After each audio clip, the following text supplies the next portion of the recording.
तो dear students, आज PSIR जो जैसा कि मैंने आपको बताया राजनीति विज्ञान एवं अंतर्राष्ट्रीय संबंध, जिसका वैकल्पिक विषय का कोर्स हम लोग जल्दी शुरू करने वाले हैं, उसका एक नया टॉपिक आपके सामने है और उसका नाम है नारीवाद।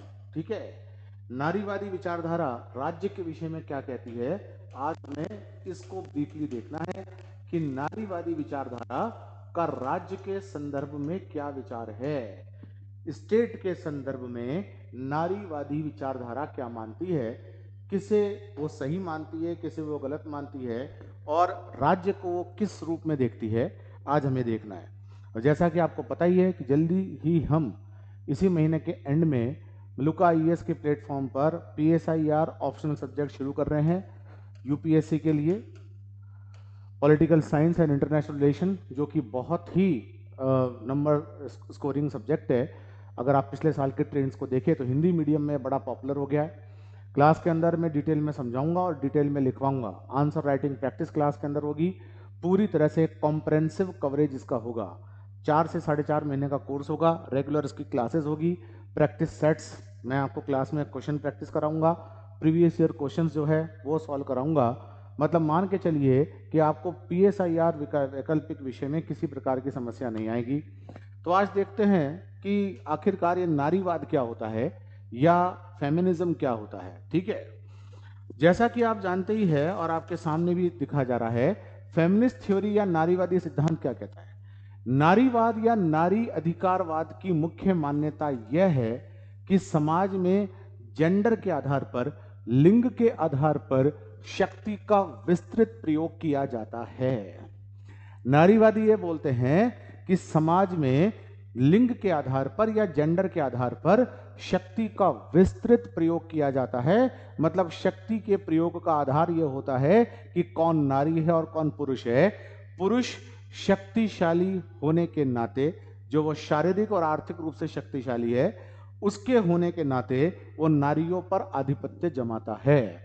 शक्ति के विश्लेषण के संदर्भ में इस दृष्टिकोण को जेंडर पर्सपेक्टिव या लिंग परिप्रेक्ष्य का नाम दिया जाता है। यह सिद्धांत बताता है कि पितृतंत्र पेट्रियार्की समाज व्यवस्था का प्रधान लक्षण है। समाज व्यवस्था का प्रधान लक्षण क्या है? हर समाज के अंदर जो पितृतंत्र है, पुरुष प्रधान समाज, अगर इसको सिंपल समझना चाहें तो समाज होता है पुरुष प्रधान समाज। समाज के अंदर जो विभाजन है वो विभाजन नारी और पुरुष के आधार पर है, और वो किसको डोमिनेट बनाता है, किसको प्रभुत्वशाली बनाता है? तो समाज पुरुष को प्रभुत्वशाली बनाता है। परिवार में चलती किसकी है? परिवार में चलती है पुरुषों की। ऐसा नारीवादी कहते हैं। नारीवादियों का मानना है कि यह पुरुष प्रधान समाज के प्रति विद्रोह का शंखनाद है। ठीक है, वो क्या कहते हैं कि जो न पुरुष प्रधान समाज है, ऐसा समाज जिसमें पितृतंत्र हावी है, पुरुष प्रधान रूप से हावी है, उसके विरुद्ध विद्रोह करो और नारी और पुरुषों के अधिकारों को समान बनाओ। मैं आपको बताने वाला हूं, नारीवादी विचारक तो इससे भी आगे बढ़ गए, लेकिन वो क्या कहते हैं, नारी और पुरुषों की ये जो जेंडर विभिन्नता है इसको समान बनाओ। इसमें क्या विचार है? इसमें ये विचार निहित है, अच्छे से समझिएगा। इसमें जो विचार है, न्यूयॉर्क रेड स्टॉकिंग्स घोषणा पत्र 1969 के अंतर्गत इसके अंदर एक सशक्त अभिव्यक्ति हुई। इन विचारों की सशक्त अभिव्यक्ति यानी कि एक स्ट्रॉन्ग वोकल इनको रूप कब मिला? जब 1969 में न्यूयॉर्क रेड स्टॉकिंग्स घोषणा पत्र आया और उन्होंने माना कि स्त्रियां एक उत्पीड़ित वर्ग है। उत्पीड़ित वर्ग कौन है? स्त्रियां, चाहे वो किसी भी आर्थिक आधार की हो, स्त्रियां उत्पीड़ित वर्ग है। हमारा उत्पीड़न सर्वव्यापक है जो हमारे जीवन के प्रत्येक पक्ष को प्रभावित करता है। समझ गए? सर्वव्यापक का मतलब ये हर जगह, हर क्षेत्र में, हर देश में, हर समाज में है। उत्पीड़न सर्वव्यापक है और ये सर्वव्यापक उत्पीड़न हमारे प्रत्येक पक्ष को प्रभावित करता है। पुरुष उत्पीड़न के प्रमुख स्रोत हैं। उत्पीड़न कर कौन रहा है? उत्पीड़न कर रहा है पुरुष। पुरुष है उत्पीड़न का स्रोत। यह विचार कहता है कि उत्पीड़न का स्रोत क्या है? उत्पीड़न का स्रोत है पुरुष। उत्पीड़न का स्रोत कौन है? पुरुष। और उत्पीड़न किस आधार पर करता है? लिंग के आधार पर। उत्पीड़न कैसा है? उत्पीड़न जो है वो सर्वव्यापक है। सर्वव्यापक का मतलब हर जगह, हर समाज में, हर आर्थिक आधार की महिलाएं उत्पीड़ित है। लोअर क्लास की महिलाएं भी उत्पीड़ित है, मिडिल क्लास की महिलाएं भी उत्पीड़ित है, और उच्च श्रेणी की महिलाएं जो है वो भी उत्पीड़ित है। यानी कि उनको परेशान करता है, उनका शोषण करता है। और वो शोषण कौन कर रहा है? उनका शोषण कर रहा है पुरुष, अलग अलग क्षेत्र में अलग अलग तरीके से। पुरुष का आधिपत्य तो प्रभुत्व का सबसे पुराना और सबसे बुनियादी रूप है। पुरुष के आधिपत्य से सब पुरुषों को आर्थिक, अब देखिए, पुरुष का आधिपत्य, आधिपत्य किसका माना है इन्होंने? आधिपत्य माना है पुरुष का। और पुरुष के आधिपत्य से पुरुषों को आर्थिक सुख भी मिलता है, यौन सुख भी मिलता है, और मनोवैज्ञानिक लाभ भी मिलता है। हर क्षेत्र में आधिपत्य है ना? आर्थिक क्षेत्र में आधिपत्य है, यौन क्षेत्र में आधिपत्य है, और मनोवैज्ञानिक क्षेत्र में भी आधिपत्य है। ये सारे के सारे लाभ पुरुषों को मिलते हैं। और ऐसा स्त्रियां जो है वो एक ऐसा समूह है जिनके हित एक जैसे हैं, इनको एक हो जाना चाहिए, ऐसा नारीवादी मानते हैं।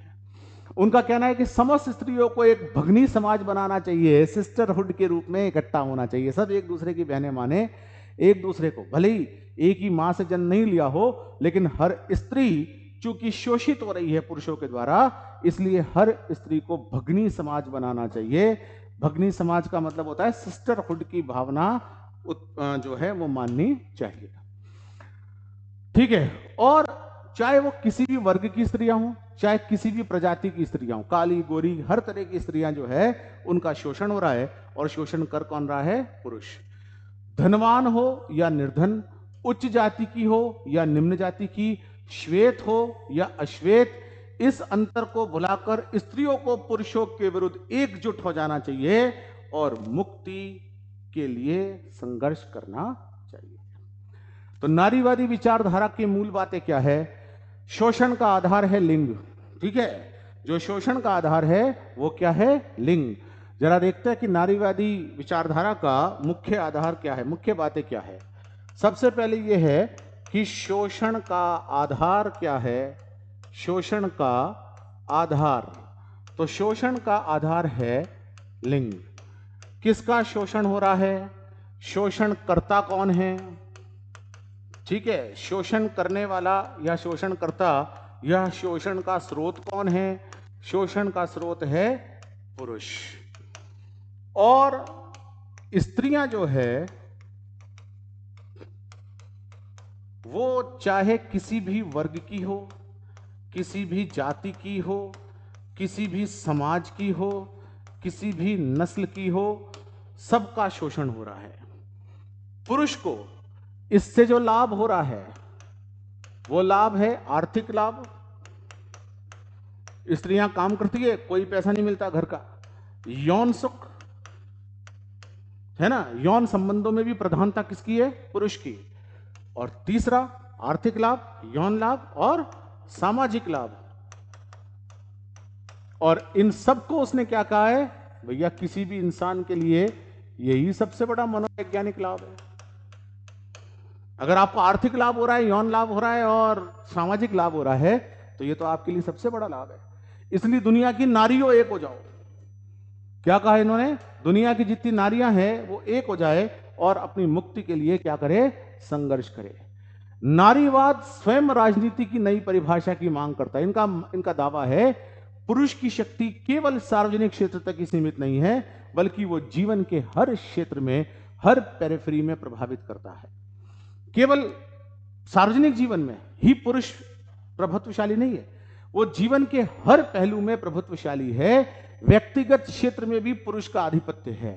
मतलब यह है कि पितृतंत्रीय प्रभुत्व, जिसके आप बोलते हो पैट्रियार्कियल डोमिनेशन, केवल स्त्रियों के सार्वजनिक जीवन को ही प्रभावित नहीं करता है, बल्कि यौन संबंधों जैसे नितांत जीवन को भी प्रभावित करता है। अर्थात यौन संबंध बनाना या नहीं बनाना पुरुष की सहमति पर निर्भर होता है। स्त्रियों को इसमें सहमत करने की भी वो आवश्यकता नहीं समझता। ये इतना खतरनाक तरह का शोषण पुरुष के द्वारा किया जाता है। नारीवाद यह मांग करता है कि जीवन के जिन क्षेत्रों को व्यक्तिगत मानकर राजनीति से दूर रखा गया है, बहुत अच्छे समझना, नारीवाद यह मांग करता है कि जीवन के जिन क्षेत्रों को व्यक्तिगत क्षेत्र मानकर राजनीति के दायरे से बाहर रखा जाता है, उनकी राजनीतिक प्रकृति को मान्यता दी जाए और इस क्षेत्र में भी पुरुष को चुनौती दी जानी चाहिए। बात समझे? जो देश नारी और पुरुष को समान मानते हैं उन्होंने ज्यादा से ज्यादा क्या किया है? पुरुषों और नारियों को समान राजनीतिक अधिकार दे दो। जो देश ये मानते हैं कि नारी और पुरुष के बीच में समानता है, क्या किया है? एक वोट का अधिकार दोनों को दे दो, नौकरियां सबके लिए ओपन कर दो, और मानते हैं कि उन्होंने नारी के उत्थान के लिए काम कर लिया। नहीं, नारी के उत्थान के लिए काम तब होगा जब व्यक्तिगत जीवन में भी पुरुषों के प्रभुत्व को गिराया जाए और नारियों और पुरुषों को बराबर लाया जाए। जिनको व्यक्तिगत क्षेत्र मानते हैं उनको भी राजनीति की प्रकृति में शामिल करना है। राजनीति की नई परिभाषा। इंटरेस्टिंग है, समझ में आ रहा है ना? आगे देखिए, संक्षेप में नारीवाद पुरुषों के मुकाबले नारी की स्थिति, भूमिका और अधिकारों को गहरा सरोकार रखता है। नारी की प्रधानता और नारी के प्रति होने वाले अत्याचार के विरुद्ध यह प्रतिकार करता है, आवाज उठाता है। किस क्षेत्र में? संपूर्ण जीवन में। यह आवाज किस क्षेत्र में उठाता है? संपूर्ण जीवन में, राजनीतिक, सामाजिक, आर्थिक, व्यक्तिगत जीवन। Is that clear? पॉइंट समझ में आ रहा है? शोषणकर्ता पुरुष, स्रोत पुरुष, आधार लिंग। किस वर्ग की नारियों का शोषण हो रहा है? हर वर्ग की। किस जाति की? हर जाति की। किस नस्ल की? हर नस्ल की। गोरी काली, हर नस्ल की। नारियों को सिस्टरहुड डेवलप करना चाहिए। सारी नारियां एक है। जैसे कि कार्ल मार्क्स कह रहा था, मजदूर हर जगह शोषित होता है, उसी तरह से नारी हर जगह पीड़ित है। ऐसा कौन बोलते हैं? नारीवादी। अब नारीवाद की मुख्य धाराएं हैं, अलग अलग, इस पे भी लोगों के अलग अलग विचार थे, है ना? नारीवाद के संदर्भ में लोगों के अलग अलग विचार सामने आए। इसकी कई धाराएं उभर कर सामने आई। इसकी पहली धारा क्या बोलती है? Broad streams of feminism. सबसे पहले इसकी धारा क्या है? उदारवादी धारा। उदारवाद का अर्थ मैंने आपको बता ही दिया था, जो क्रांतिकारी बदलावों की बात ना करे। इसकी पहली धारा कौन सी है? उदारवादी धारा। इसका ध्येय है कि नारी अधिकारवाद के पुनरुत्थान के लिए संघर्ष की शुरुआत करो। इसमें स्त्रियों के लिए अवसर की पूर्ण समानता मिले। जहां जहां नारियों को अवसर नहीं मिला है वो अवसर मिलना शुरू हो, है ना? अभी पुरुष के प्रभुत्व को चैलेंज नहीं किया गया है, पुरुष के एकाधिकार को चैलेंज कर रहे हैं, ठीक है? ये चैलेंज नहीं कर रहे कि तुम ही क्यों, ये चैलेंज नहीं कर रहे कि तुम क्यों, ये चैलेंज कर रहे हैं तुम ही क्यों, हम भी आगे आएंगे, है ना? लिंग पर आधारित भेदभाव का निराकरण पर बल दिया जाता है। जो लिंग के आधार पर भेदभाव है उसका निराकरण करो। लेकिन नारीवाद की जो दूसरी धारा है ये कहती है आमूल परिवर्तनवादी धारा। पहली धारा बोलती है पुरुष यहां है, हमें भी यहां आने के मौके दो। और आमूल परिवर्तन धारा क्या बोलती है? देखिए, फायरस्टोन, शुलामित फायरस्टोन ने इसका प्रवर्तन किया, मतलब आगे ले गई। उसने तर्क दिया, फायरस्टोन ने क्या तर्क दिया? वर्तमान व्यवस्था में छुटपुट सुधारों से यह सिस्टम नहीं खत्म होने वाला है। उसका क्या कहना है कि जो वर्तमान व्यवस्था है छुटपुट सुधार कर दिया, नारियों को भी वोट देने का अधिकार दे दिया, नारियों को भी नौकरियों में अवसर दे दिए। सिर्फ इससे काम नहीं होना चाहिए, कोई बहुत बड़ा परिवर्तन चाहिए। और वो बहुत बड़ा परिवर्तन कैसे आएगा? लेट अस सी, देखते हैं। केवल आर्थिक रूप से नारी सक्षम बन जाए इससे भी काम नहीं चलेगा। सारा इतिहास नारी पर पुरुष के अत्याचार की कहानी है। यह जीता जागता उदाहरण यह है कि पुरुष जो है नारी का शोषण करता है। इसका अभिप्राय यह है कि शारीरिक अंतर को एक जीव वैज्ञानिक तथ्य मानते हुए स्त्री को बच्चे पैदा करने और उन्हें पालने वाली मशीन समझ लिया जाता है। फायरस्टोन नाम से ही समझ में आता है ना, फायर करने वाली है, ठीक है? तो फायरस्टोन ने क्या कहा कि यह हो रहा है, सामाजिक जीवन में स्त्री पुरुष की इतनी भिन्न भिन्न भूमिका की कोई जीव वैज्ञानिक आधार नहीं है। स्त्री संतान उत्पन्न कर सकती है और पुरुष नहीं कर सकता। सिर्फ इसी आधार पर उसको हर जगह पर शोषण का स्रोत पुरुष बन जाए और नारी का शोषण हो, यह उचित नहीं है। लड़कों को क्या सिखाया जाता है? अडिग बनो, उद्दंड बनो, उद्दंडता तुम्हारा आभूषण है, लड़कों को यह सिखाया जाता है। दबंग बनो, लड़कियों को सिखाया जाता है आज्ञाकारी बनो, शर्मीली बनो, दब्बू बनना सिखाया जाता है। परिवर्तन यहां हो, अपने आप ऊपर परिवर्तन हो जाएगा। अंदर आग लगा दो, बाहर अपने आप लपटे आ जाएगी। अंदर से नारी को उद्दंड बना दो, अंदर से नारी को जिद्दी बना दो, अंदर से नारी को दब्बूपन दूर करके दबंग बना दो, वो अपने अवसर ऊपर अपने आप ढूंढ लेगी। दोनों में अंतर समझ रहे हो? एक उदारवादी धारा क्या बोलती है, नारी को मत बदलने की जरूरत है, बस लोगों को यह समझाने की जरूरत है कि नारी को भी बराबर अवसर दो, है कि नहीं? और एक क्या बोलती है कि नहीं, नारी को ऐसा बना दो वो अवसर को ढूंढ लेगी अपने। नारी को अंदर से बना दो। स्त्री स्त्री तब तक है जब तक कि वो मानती कि वो स्त्री है। सुना होगा आपने। महिला महिला तब तक है क्योंकि वो मानती है कि वो महिला है। मतलब वो कमजोर तब तक है जब तक कि आप मानते हो कि आप कमजोर हो। जिस दिन आपने मान लिया कि आप कमजोर नहीं हो तो फिर आप कमजोर नहीं हो। सिस्टम वो लाओ कि कमजोर नहीं है। लड़कों को डॉक्टर, इंजीनियर, कानून, विधिवेत्ता ये शिक्षा दी जाती है। स्त्रियों को क्या सिखाया जाता है? नर्स बनो, सेक्रेटरी बनो, गृहिणी बनो, टीचर बनो। भारत के परिप्रेक्ष्य में देखा जाए तो बीएड करवाओ लड़कियों को, ठीक है। लड़के और लड़की की मानसिक क्षमता में अंतर मान लिया जाता है। लड़का बनेगा डॉक्टर, लड़की बनेगी नर्स। क्यों मान लिया जाता है? कि मानसिक क्षमता में भी अंतर है। मानसिक क्षमता में अंतर नहीं है, वो अंतर आपने थोपा है। इससे समाज की कार्यकुशलता में कोई अंतर नहीं आएगा। इस विचारधारा के अनुसार स्त्री के शोषण का अंत करने का सबसे सही तरीका यह होगा कि लिंग पर आधारित श्रम विभाजन को ही समाप्त कर दिया जाए, है ना। श्रम विभाजन को लिंग के आधार पर खत्म कर दिया जाए। मानो अगर आपको ऐसा समाज दिखे, ऐसे परिवार दिखे जहां हस्बैंड बच्चों की देखरेख करते हैं, महिला ऑफिस जाती है कि नहीं, तो इसको एक्सेप्ट करो। मानो कि श्रम विभाजन लिंग पर आधारित नहीं है। महिला भी दफ्तर के काम करेगी और जो हस्बैंड है वो घर के काम करेगा। सोचो क्या घर होगा, है ना, जिसके अंदर काम वाली बाई आके कहेगी साहब है क्या, क्यों नहीं, उनको कहना धनिया लेकर आना है। लेकिन नहीं, जनरली परिवारों में क्या होता है, मेड सर्वेंट जो होती है वो कहती है कि भाई वो है क्या, साहब की वाइफ उनको बोल के जाती क्या क्या लाना है, किचन में क्या रह गया, झाड़ू नहीं है, पोछा नहीं है कि नहीं। ये किसको बताती? मेड सर्वेंट का कांटेक्ट किससे रहता है? लेडी से, है कि नहीं। क्योंकि वो मानती भी, लेडी घर देखती है, साहब को कह देगी भैया साहब से पैसे ले लेगी, मुझे दे देगी। उन घर में क्या होता होगा, लेडी को देखती, कहती होगी, लेडी बोलती अरे अपने हस्बैंड को बुलाती होगी कि वो मेड सर्वेंट आई है, क्या चाहिए इसको, साहब आ रहे बाहर, अच्छा पोछा पोछा लाना है, ये धनिया लाना है, अच्छा लाल मिर्च भी खत्म हो गई है, लेकर आनी है, ये लेकर आओ, फायर स्टोन कह रही है। श्रम विभाजन लिंग आधारित नहीं होना चाहिए। श्रम विभाजन को लिंग आधारित से खत्म कर दो। उस परिवार की हंसी उड़ाना बंद कर दो। आप ये मत कहो कि दोनों नौकरी पर जाते हैं। आप ये कहो कि नहीं नहीं, ऐसा भी होता है कि पुरुष कम दिमाग वाला तो घर पे बैठा है, बच्चों की देखरेख कर रहा है, लड़कियां ज्यादा सक्षम थी वो नौकरी कर रही है ना। उदारवादी धारा क्या बोलती है? इतना काफी है कि पुरुष भी हाथ बटाए, है कि नहीं। उदारवादी धारा बोलती है कि इतना काफी है कि स्त्रियों को भी समान अवसर मिले, इजाजत मिले उन्हें भी बाहर जाने की। और यहां बोल रहे इजाजत किससे लेनी है? स्वभाव से जिद्दी, उद्दंड ये बना दो। पुरुषों को बोलो कि तुम भी नर्स बनो भाई, अकल नहीं तुम्हें, डॉक्टर इंजीनियर नहीं बन सकते, नर्स बनो, सेक्रेटरी बनो, बॉस के ऑर्डर को मानो, लिखो। और स्त्रियों को ये सोच दो। ये कौन सी धारा है?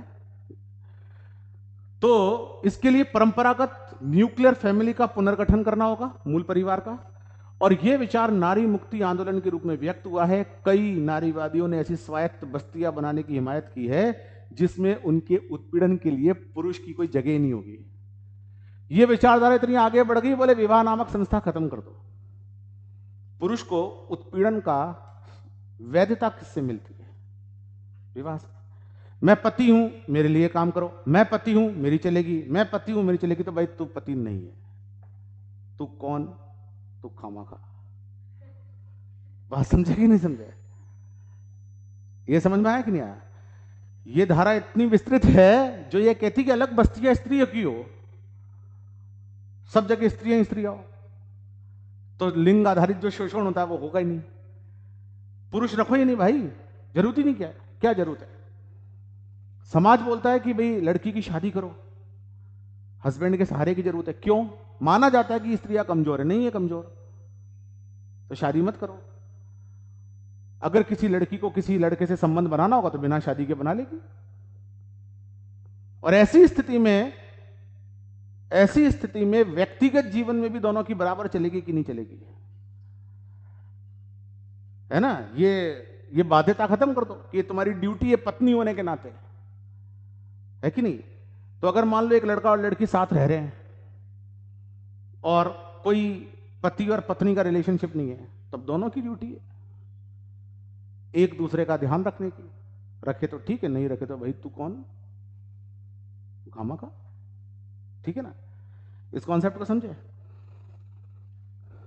तो ये नारीवादियों की इतनी शानदार मांग है, रेडिकल मांग। नारीवादी की एक धारा उदारवादी, दूसरी धारा क्रांतिकारी, है ना, रेडिकल, और तीसरी है समाजवादी धारा। इनका एक ही कहना है, इनका कहना है कि इस आंदोलन की तीसरी धारा समाजवादी है। इसकी मुख्य प्रतिनिधि शीला रोबाथम ये आमूल परिवर्तनवादियों की पितृसत्तात्मक विश्लेषण और मार्क्सवादियों के वर्ग विश्लेषण में कॉन्सेप्ट बैठाती है। ये क्या बोलती है, इसका दावा है कि स्त्रियों की पराधीनता के सारे कारण मिले जुले हैं। एक कारण जीव वैज्ञानिक है, कमजोर है ना, शारीरिक रूप से कमजोर है और अनंत काल से चला आ रहा है, और दूसरा कारण स्त्रियां आर्थिक दृष्टि से कमजोर है। ये धारा क्या बोलती है कि ये देखा गया कि समाज में उन स्त्रियों का शोषण ज्यादा होता है जो आर्थिक रूप से कमजोर है। जो स्त्रियां आर्थिक रूप से मजबूत हो जाती है उनके शोषण की स्थितियां भी घट जाती कि नहीं घट जाती है।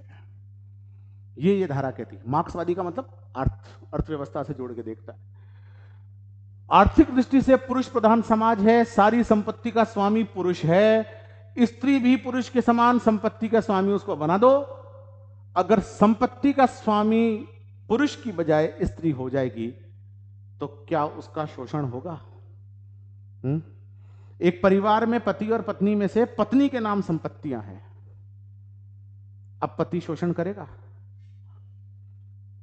है ना। ये व्यवहारिक बात है कि नहीं है। इनका कहना है कि अगर पति शोषण करता है या पुरुष शोषण करता है तो उसका एक बहुत बड़ा कारण है कि वो आर्थिक रूप से सक्षम है। वो गुस्सा होकर स्कूटर स्टार्ट करके भग जाता है, स्कूटर की चाबी दो पत्नी को, क्योंकि वो उसका है। घर का मालिक कौन है? पत्नी, समझ में ना। तो पुरुष ये धमकी नहीं दे सकता मेरा घर छोड़ के चले जा, तेरा घर है कौन सा भाई, समझे। तो तीन धाराएं हो गई। पहली धारा उदारवादी धारा, दूसरी धारा आमूल परिवर्तनवादी धारा, है ना, और तीसरी धारा समाजवादी धारा। चीजें समझ में आ रही है आपको? चलिए आज इतना ही, नेक्स्ट क्लास में मिलते हैं।